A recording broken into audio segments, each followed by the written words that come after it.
Kemi vendosur të trokasim këtë radhë mbi nderën e një artiste jetë re që dashuron faktin e të qenit një artiste. Pikturat konceptuale të saj janë të realizuara në kohë të ndryshme dhe përçmojnë gjendje emocionale të përshkruara prej artistes. Elda Katijaj ka aftësinë e një artisteje që gjithçka që mund të ketë në dorë mund ta transformojë në një objekt artistik. Dhe mendjen tonë e ka tërhequr instalacionin ndërtuar nga Lug dhe Pirun. Elda na tregon se si lindi ideja për të nisur një punim të tillë. Mendoj të krijoj një instalacion, të rikrijoj më saktë, një instalacion që kam trajtuar për një mikun tim ku erdhi dhe tha, unë tha, po hap një pizzeri, por tha, nuk jam tek baner, nuk jam tek fotoja, nuk jam tek piktura, nuk jam tek një investim për momentin, dhe jam tek diçka interesante dhe e bukur. E pash edhe i thash, patjetër, nuk diskutohet. Por në të qindën e sekondës, po rinim edhe ai tha, si nuk diskutohet, çfarë mund të bëjmë? E thjesht fare të lutem i thash, kemi një supermarket. Dhe ai që po rrinte edhe, shiko tha se nuk jeni normal ju. Në fakt, unë them se jemi më normal nga çka mund të jetë, sepse ndalojmë në çdo detaj, e shoh vetëm për shumëri. Dhe sa po shkojmë në supermarket marrim pirun, luk, plastike, Sprite vetëm 2 dhe një qic, po themi silikon. Mbaroi, thash, si mbaroi? Kushtuan shumë pak. Çfarë mund të bësh ti me to? Dhe më brapa u pa një punë që ajo kënaqte i masë dhe kanë filluar reagime nga çmime nga të tjerët. Tashmë sa po morëm një spacio, tablosh në këtë rast, po mund të merret një spacio, mund të merret varet sipas mundësive. Tu kemi disa luk plastike, po themi, që kjo është dhurat, mund ta shohin dhe mund ta bëj kushdo nga unë. Nuk ka absolutisht asnjë problem. Një vepër arti e veçantë, ndërtimin e së cilës ajo e ndan së bashku me ne. Aktualisht ngjyra nuk duhet të jetë e kufizuar. Konkretisht për momentin unë nuk kam dashur të largohem nga realia, që është krijuar ikon, po themi ngjyrë ari e argjendi. Por gjithsesi njerëzit mund të losin sipas kombinimeve të salloneve, të kuzhinave, nuk të ngjyrave të tyre që variojnë. Dhe mos e kërkojnë të bëjnë një pikturë për të shkuar me perden apo me pjatat. Të bëjnë gjëra të tilla do ishte shumë më mirë dhe ne nuk do goditesh, nuk do dëmtohesh. Është pjesë që ju lëndon le të them. Patjetër nuk diskutohet. Domethënë për ta kuptuar, ne nuk duhet të mundohemi që dallimin sot po flasim për të bërë dallimin nga një vepër, nga një kërkesë vepre, sepse artisti nuk është asnjëri vetëm nëse ka bërë një të tillë dhe të një ane kreative ku mund të argëtohen të gjithë.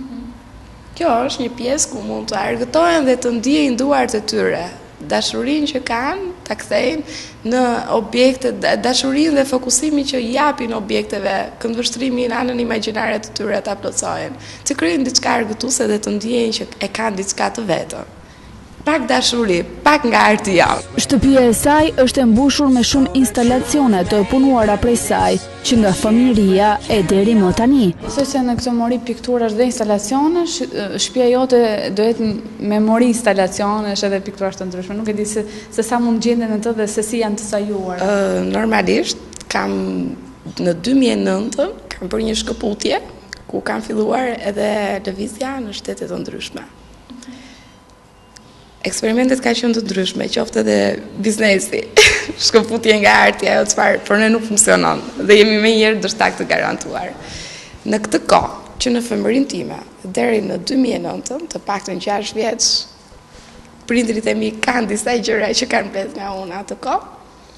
Ato janë dedikuar familjes time.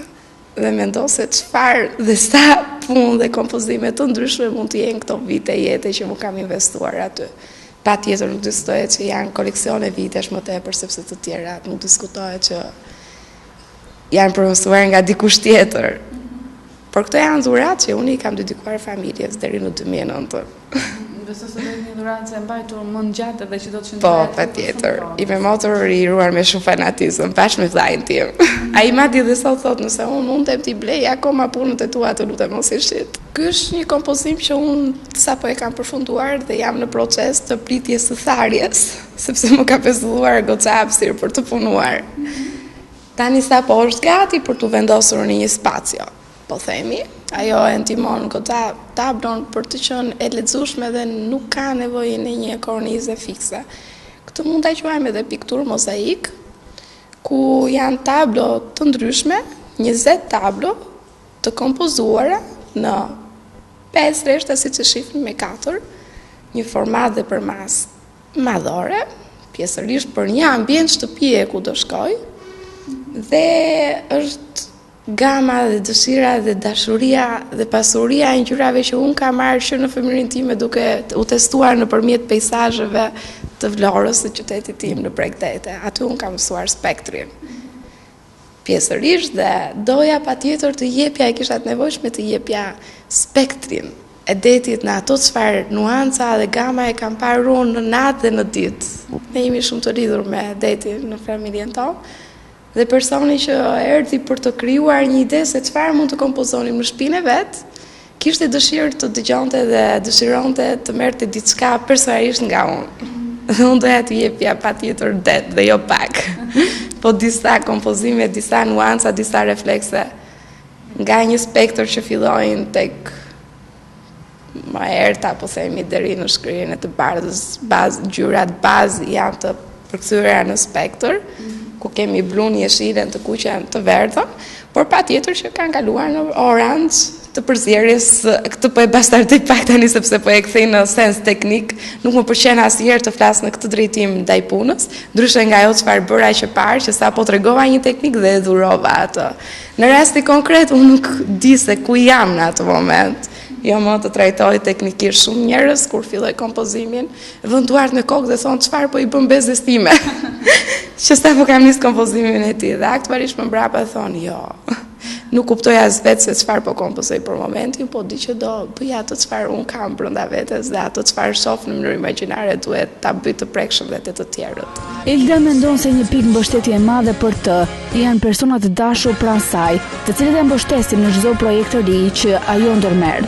Ajo falenderon për kohën dhe mundësinë që ata i japin, në mënyrë që ajo të investojë në kohë dhe në kosto në profesionin e saj të bukur. Unë e shoh si një tablo, një mur më saktë, gjigant, që dua ta kapërcej. Edhe se si mund ta bëj këtë vetëm duke arritur që të kompozoj dhe të jap ngjyrat e mia te ky mur për të menduar sepse se mund ta kem kaluar.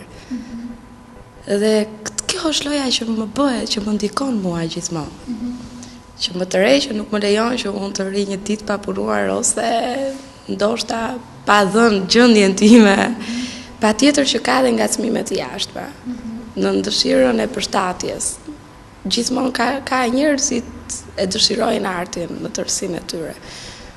Por varet edhe kërkesat, mundësitë, kriteret, janë disa nivele, disnivele që nuk mund të përshtaten. Atëherë i mund t'i servirësh, nuk mund të lësh që të vinë, të shohin dhe të ikin pa marrë diçka që mund t'u përshtatet atyreve. Edhe mund të gjesh mënyra për t'u përshtat kujdo. Pas përpunimit të realitetit, Elda fillon të punojë në mënyrë imagjinare, sigurisht duke ndërthurur me kujtimet e largëta të fëmijërisë së saj. Ngacmohesh në mënyrë instinktive, nuk e di as vetë, është ndoshta e lindur, ndoshta e ushqyer patjetër gjatë kohës që unë investoj në të. Pra do të thotë që një pjesë të gjërave që ne njerëzve të thjeshtë, ju artistë na rrethojnë, ju shumë mirë mund t'i përdorni si materie bazë, duke krijuar art në mënyrë se si ndërtohet ajo apo jo. Po, kjo është e trajtuar dhe shumë sheku i para në vendet e huaja. Normalisht materiale skulpturë me materiale të varfra, pikturë, instalacion me materiale të varfra. Është e përhapur te mase. Çdo gjë është funksionale. Çdo gjë, madje po të shohim aty, ato janë fasoleta, janë letra ku fshi duart kanë marrë ngjyrë, edhe unë nuk guxoj më që t'i hedh poshtë. Ka marrë një formë. Jo, ato kanë filluar edhe janë ngjyra aq më tepër që kanë qenë duart e mia që janë fshirë mbas tyre, dhe patjetër që do thotë që kanë marrë përzierje, nuk janë më ngjyrë bazë, janë të përpunuara. Elda tregon thjesht dhe pa komplekse se dëshiron të sjellë risi, diçka ndryshe në mënyrën e të bërit art. Për të, fjala materie e kufizuar nuk ekziston. Gjithmonë nuk ndodh që të kesh një materie të kufizuar dhe të fillosh dhe të punosh vetëm nëpërmjet asaj dhe të shpresh nëpërmjet vetëm një peneli. mund të jepet mundësia që nëpërmjet një materie ngacmosh edhe do të japësh diçka, një mesazh, një intrigon.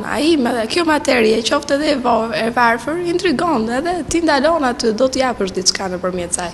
Ka raste të tjera që thjesht e ke të ndërtuar gjithçka dhe zgjedh materien bazë, që po themi penetat, përat. Unë jam dhe tek instalacionit, tek video art, tek performancat e mia që kam trajtuar.